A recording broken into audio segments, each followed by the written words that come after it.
और वक्फ की कब्जा नीति के एक से एक हिमायती हैं, जो वक्फ बोर्ड को बचाने के लिए पूरी ताकत लगाए हुए हैं। हैदराबाद के ओवैसी ब्रदर्स भी वक्फ बोर्ड को बचाने के लिए नए तेवर अपना रहे हैं। 15 मिनट वाले भाईजान ने खूब मिडनाइट ड्रामा किया, लेकिन कुछ काम नहीं आया। बड़े मियां तो बड़े मियां, छोटे मियां अकबरुद्दीन ओवैसी भी नफरत की खेती से पीछे नहीं है। तभी तो वक्फ बिल के विरोध में सरकार पर नफरत फैलाने का आरोप चस्पा कर रहे हैं। मैं गांधी की तरह इस कानून को फाड़ता हूं, ये अनकॉन्स्टिट्यूशनल है सर। संसद में वक्फ संशोधन बिल आया तो 15 मिनट वालों ने किया मिडनाइट ड्रामा। कानून को फाड़ता हूं।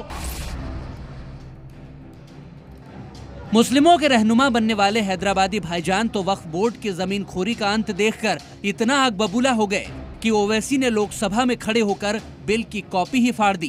कानून को फाड़ता हूं।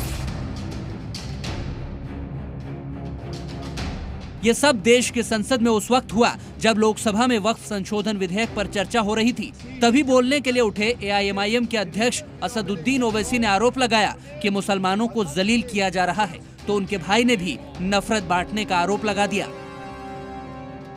मैं आपको बताना चाह रहा हूं स्पीकर साहब, ये बिल का मकसद सिर्फ मुसलमानों को जलील और रुसवा करना है।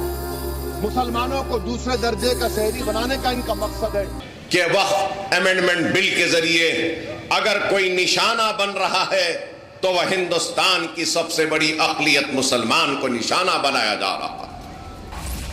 वक्फ के नाम पर भड़के ओवैसी ब्रदर्स के 15 मिनट के नाम पर भड़काने वाले कारनामे तो आपको याद ही होंगे। अपने सफों में इत्तेहाद को पैदा नहीं करेंगे तो फिर आने वाले नस्ल को हम क्या देकर इस दुनिया से जाएंगे। सरेआम भड़काऊ बयानबाजी करने वाले ओवैसी ब्रदर्स अब वक्फ के नाम पर भी वही कर रहे हैं, लेकिन बिल फाड़ते वक्त सांसद ओवैसी महात्मा गांधी का सहारा लेने लगे। सफेद फार्म अफ्रीका के कानून को महात्मा गांधी ने कहा था कि ये मेरा कॉन्शियंस इसको मानता नहीं, मैं इस कानून को कबूल नहीं करता हूं। तो महात्मा गांधी ने क्या किया, उन्होंने उस कानून को फाड़ दिया। तो मैं गांधी की तरह इस कानून को फाड़ता हूं, ये अनकॉन्स्टिट्यूशनल है सर। जैसे ही ओवैसी ने बिल फाड़ा तो उनकी जमकर सियासी मजम्मत होने लगी।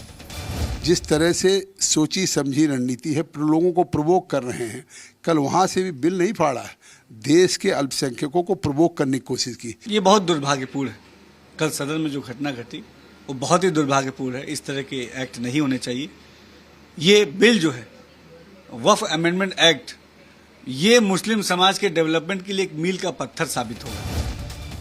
बड़े ओवैसी तो बिल फाड़ कर फंस चुके हैं, लेकिन उनके छोटे भाईजान भी वक्फ विरोधी भाषा बोल रहे हैं। हालांकि इस बार अकबरुद्दीन ओवैसी ने 15 मिनट की धमकी देने की हिमाकत तो नहीं की, लेकिन भड़काने में कोई कसर भी नहीं छोड़ी। हम अपनी हक की लड़ाई लड़ रहे हैं, लेकिन देखो कि आज मुल्क के हालात क्या हैं।